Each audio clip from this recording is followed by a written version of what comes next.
وأكرم الخلق على الله أنا فلقد حباك الله منه حنانا ولسوف يعطيك فترضى جل من معط قاصر عن عطاه نهانا بالله كرر ذكرى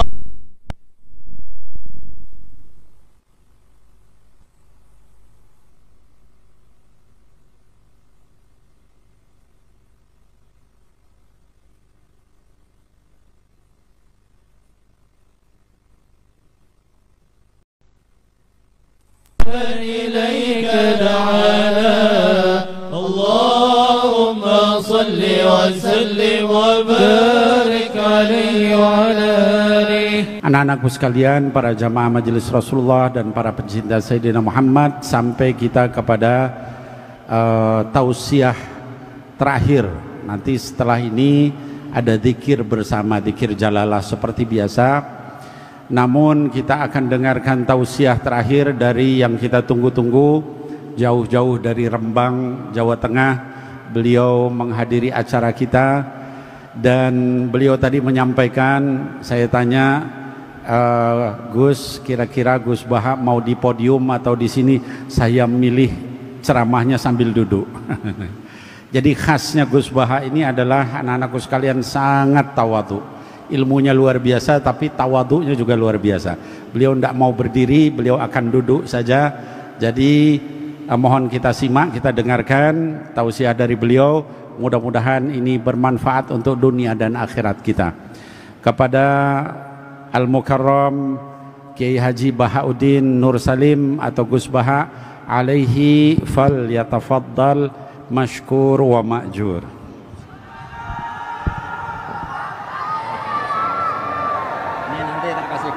Kasih dua lagi. Saya punya hutang ngasih kita.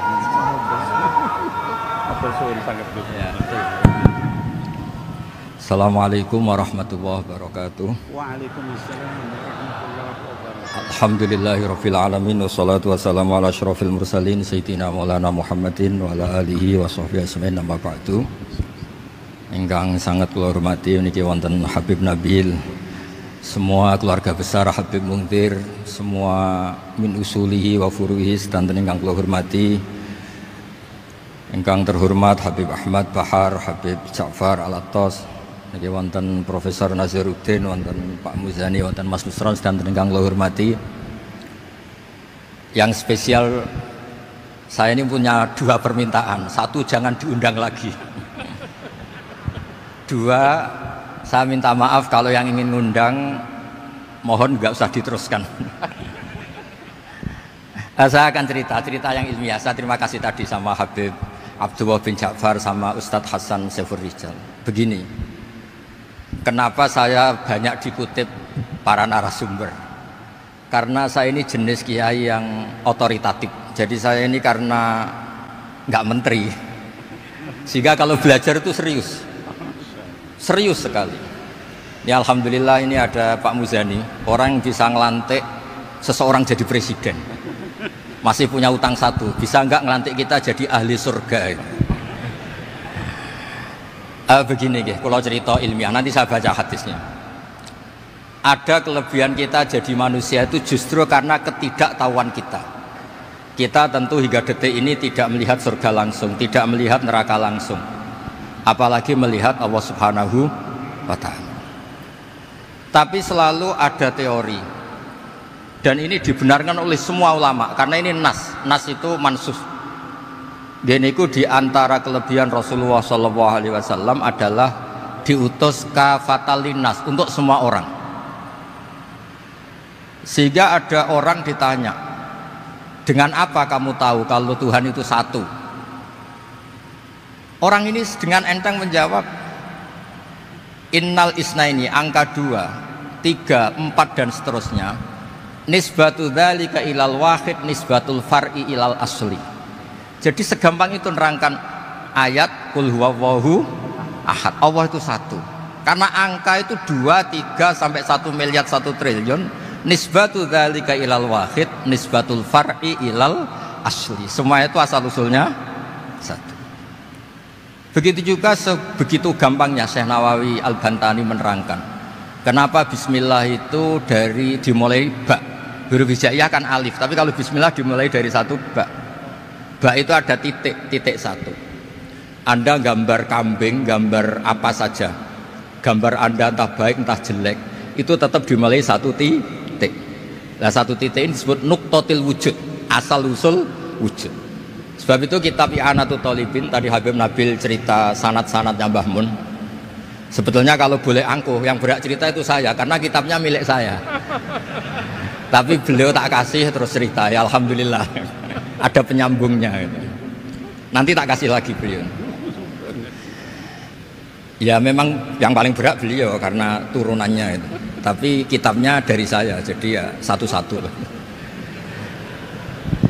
Kitab I'anatul Thalibin itu dikarang oleh ulama top, namanya Said Abi Bakar Sato. Beliau punya murid yang sangat terkenal di Indonesia, namanya Syekh Mahfud At-Turmusi. Syekh Mahfud ini punya murid, diantaranya yang paling terkenal tentu Mbah Hashim sama Mbah Ahmad Dahlan, pendiri Muhammadiyah.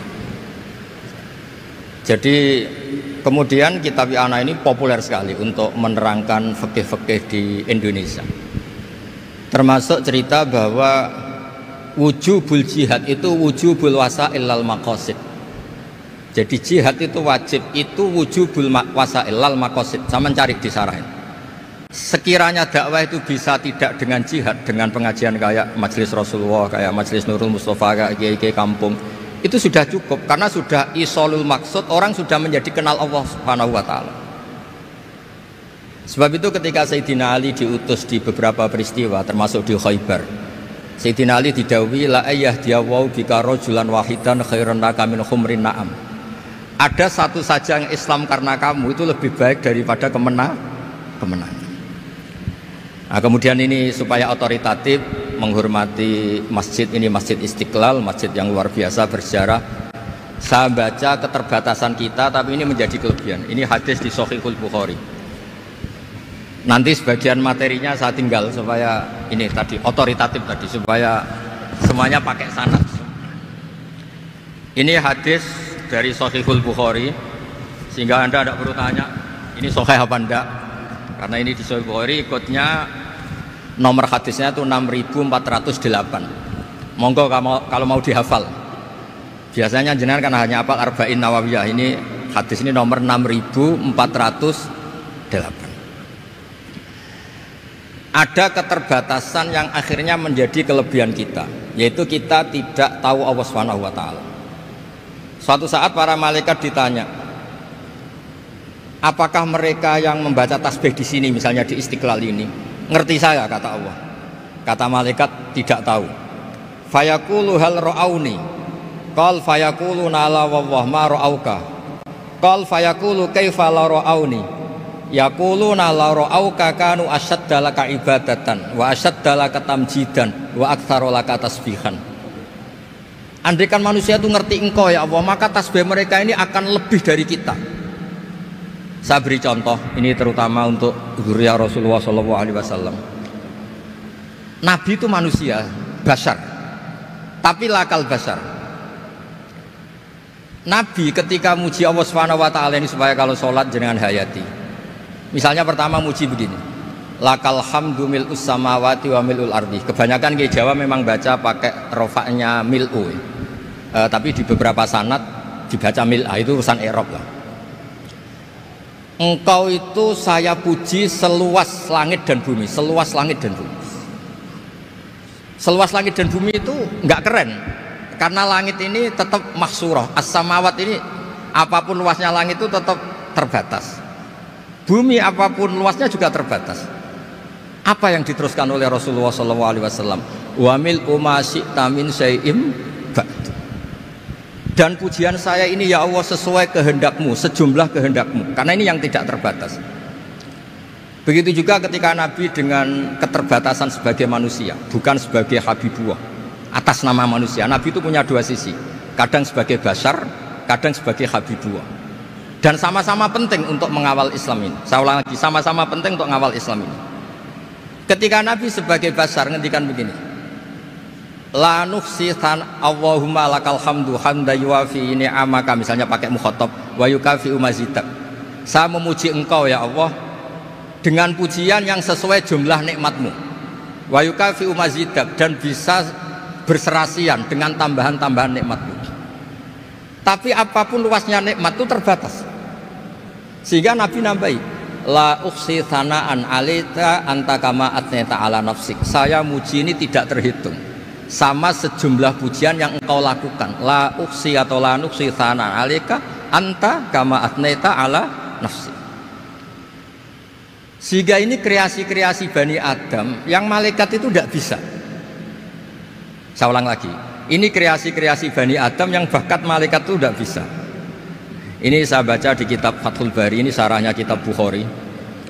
Kata Imam, ini saya ulang lagi, ini kata Imam Ibnu Hajar al-Asqalani, pensarah terbaik Bukhari. Jadi Sahihul Bukhari itu punya sarah paling terkenal namanya Fathul Bari. Itu gurunya Syekh Zakaria Al-Ansari. Syekh Zakaria itu dikenal sebagai Syekhul Islam. Itu berkahnya punya guru alim banget, kereng. Ibnu Hajar al-Asqalani itu kereng itu keras. Kalau muridnya tidak bisa itu keras sekali, tapi urusan ngaji saja. Terus punya murid itu pinter sekali, namanya Ibnu Hajar al-Haytami. Jadi beliau kalau mau ngaji ya susah, karena gurunya itu alim, nyuruh baca. Kalau mau ngajar ya susah, muridnya itu alim, takut salah. Jadi akhirnya pinter. Orang punya murid alim alama itu kan bingung. Makanya saya tidak suka kalau Profesor Nazar ngaji saya, nanti ngoreksi repot. Sudah gitu Islamnya beliau formal karena Menteri Agama, saya non formal. Lama-lama Islamnya beliau legal, saya ilegal. Kan jadi repot nanti. Makanya tadi tak bully, tak cocokkan. Kalau jenengan Menteri Agama sampai akhirat berarti top. Tapi kayaknya di akhirat saya yang ngelamar jadi Menteri Agama. Tidak ada, ini nggak penting. Ini hanya gojlokan saja supaya kelihatan bahwa menteri pun juga warga Indonesia. Begini kata Ibnu Hajar al-Asqalani, ini saya baca ya supaya penghormatan saya sama Habib Umar Hafid. Saya ini baca kitab beliau khatam serius, namanya Taujihun Nabi li Mardhati Bari, yang ditulis oleh Ustadz Fahmi bin Ali bin Ubaidun. Saya baca banyak, termasuk ketika beliau punya manhaj yang tidak populer, kata beliau, fala buddha antuwattina nafsaka ala annana khudamatu hadal kaun. Kamu harus yakin bahwa tugas kiai, tugas ulama itu khudamatu hadal kaun, mengkhidmati semua alam raya ini. Dan jangan pernah putus asa, misalnya melihat non muslim terus kamu putus asa, ini non muslim enggak. Bisa saja suatu saat rubbama aslama fakhasuna islamu, bisa saja dia Islam fakhasuna Islam. Nah, ini wirasah nabawiyah, karena dulu Nabi ketika dari kampung Abdi Yalil dan disakiti, malaikat Jibal itu usul supaya kampung itu dihabisi. Kata Nabi apa? La bal arju ayukhrijawah min aslabihim ma ya'budu wa la yusyriku bihi syai'an. Bisa saja bapaknya masih kafir, anaknya Islam, cucu-cucunya napa? Islam. Kayak apa Nabi itu? Rojaknya Masya Allah. Nah kemudian ini kembali ke tasbih tadi. Kata Ibnu Hajar al-Asqalani, yukhadu min hadal hadis anna dzikral hasil min bani Adam a'la wa asyrafu min adzikri al hasil min al malaikah li husuli dzikril adamin ma'a kasratis syawaghil wa wujudis sawarif wa sudurihi fi alamil ghaibi bi khilafil malaikati fi dzalika kullih. Jadi kita ini enggak melihat Allah langsung, enggak melihat surga langsung, enggak melihat neraka langsung. Tapi cara kita zikir, wis nak wis di neraka yo nangis tenan. Padahal yo ora mesti mlebu neraka, lha nangis tenanan. Kayak apa iman kita? Nah, iman seperti ini sesuai kriteria awal sing dikersana Allah, alladzina yu'minuna bil ghaib. Maka andekan saya ini kok dikasih mukasyafah sama Allah untuk melihat surga, saya milih enggak melihat supaya ngikuti yang tetap ghaib. Nanti kalau saya melihat langsung kemudian iman, kata Allah, akeh tunggali aku iman mau melihat itu. Jadi kadang-kadang keterbatasan kita ini penting. Makanya masyhur Nabi pernah ngendikan tuba liman ro'ani wa amanabi, tapi wa tuba liman lam yaroni wa amanabi.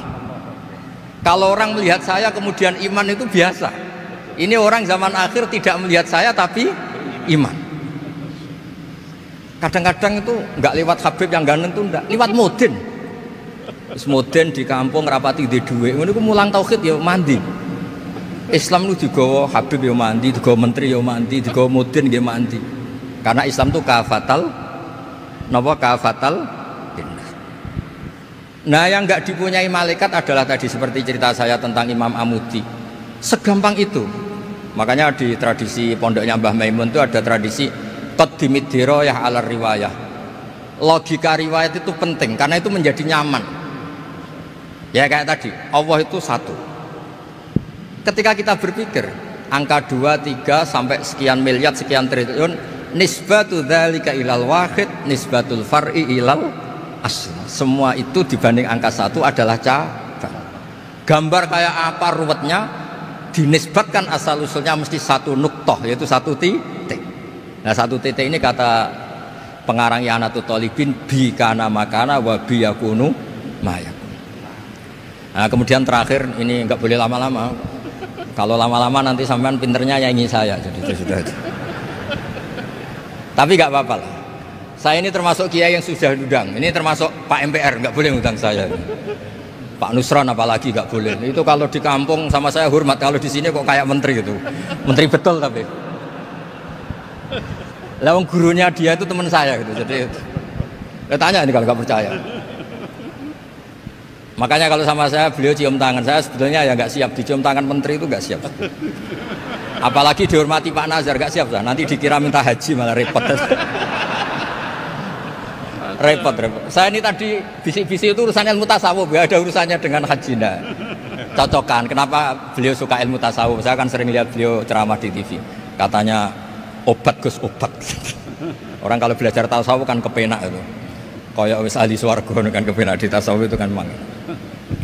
Sekarang saya cerita tentang ini karena bidang yang saya tekuni.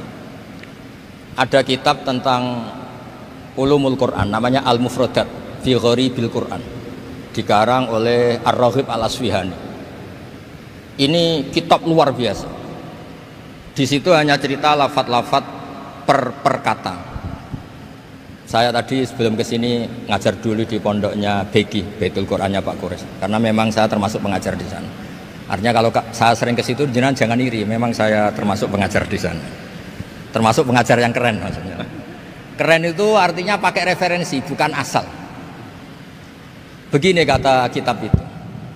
Rasulullah SAW itu kan punya nama Muhammad, orang yang banyak sikapnya atau semua sikapnya terpuji. Termasuk ketika sebagai manusia, sama lagi termasuk ketika sebagai apa? Manusia. Sebagai manusia aja Nabi gak pernah salah. Begini kata kitab itu. Nabi-nabi yang keren-keren itu, sama lihat di Ahaditsus Syafa'ah, itu masih egois. Ketika ada haulul mauqif, ada prahara mauqif, itu semua Nabi bilang nafsi, nafsi, nafsi, nafsi. Ketika dimintai syafaat bilang nafsi, nafsi. Tapi Rasulullah SAW itu beliau ngendikan ummati ummati, dan beliau ketika dimintai syafaat kata beliau sudah analah saya bisa memberi syafaat. Kata beliau fa akhirru lillahi ta'ala sajidan fayaqulu li ya Muhammad irfa' ra'sak wasaltu toh wasfa'tu syafa'. Kayak apa hebatnya Rasulullah SAW?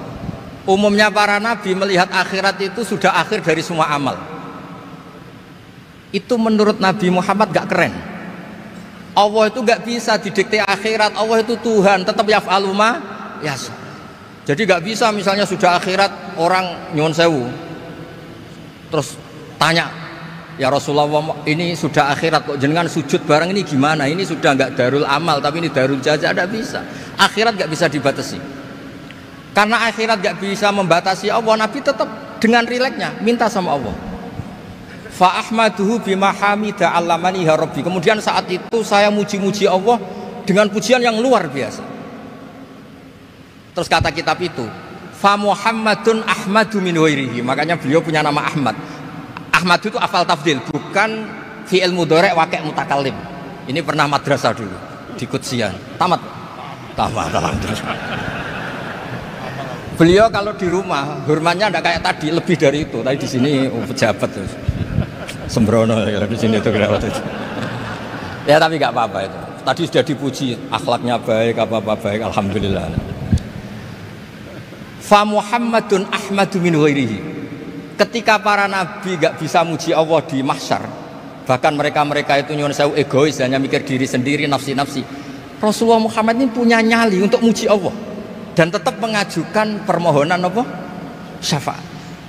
Makanya disebut fa Muhammadun ahmadu min ghairi. Sampeyan ya di Bukhari, di Muslim. Fa ahmadu fi mahamida allamaniha rabbi. Tetap muji-muji Allah. Nah, bukti bahwa teori saya benar dan otoritatif adalah yang nggak bisa hilang di surga itu juga wiridan. Ketika kita masuk surga, apa kita kegiatannya? Da'wahum fiha subhanakallahumma wa tahiyyatuhum fiha salam wa akhiru da'wahum alhamdulillahi rabbil alamin. Nah, kemudian ini juga yang terus kemudian dinyatakan al-baqiyatus sholihat. Ini kalimat-kalimat yang abadi.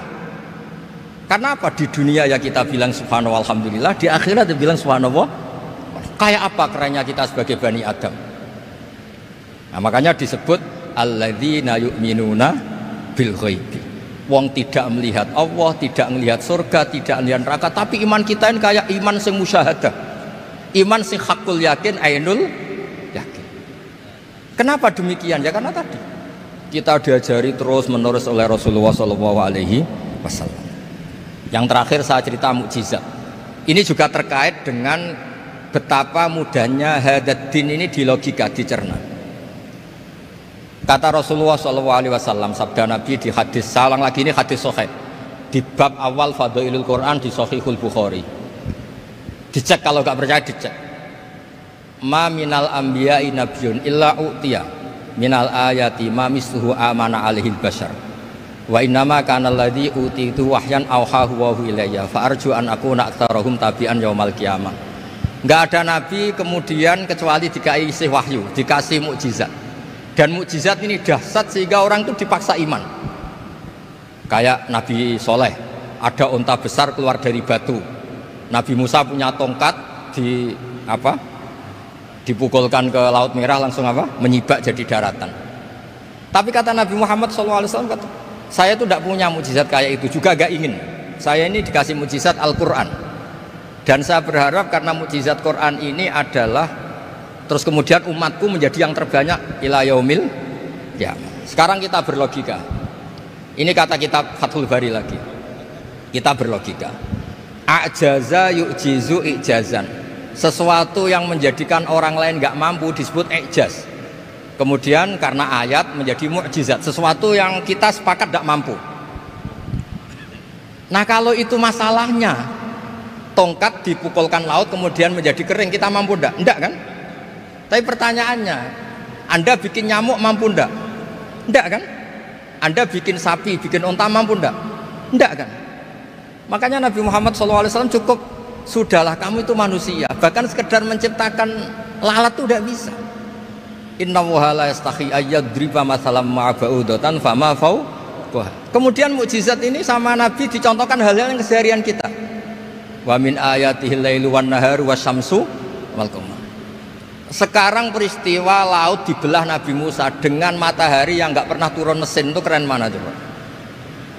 Keren matahari yang nggak pernah turun mesin. Terus kata Ibnu Hajar al-Asqalani, li'annal mu'jizat al-madiyah kanat khisyatan tusyahadu bil absor kana qati soleh wa asa Musa wa mu'jizatul Quran tusyahadu bil basirah fakana man yattabi'uhu atau yatba'uhu li ajliha aksar. Fa innal ladzi yusyahadu bil absar yang qaridu binqiradi musyahidihi wal ladzi yusyahadu bil basirah bakin.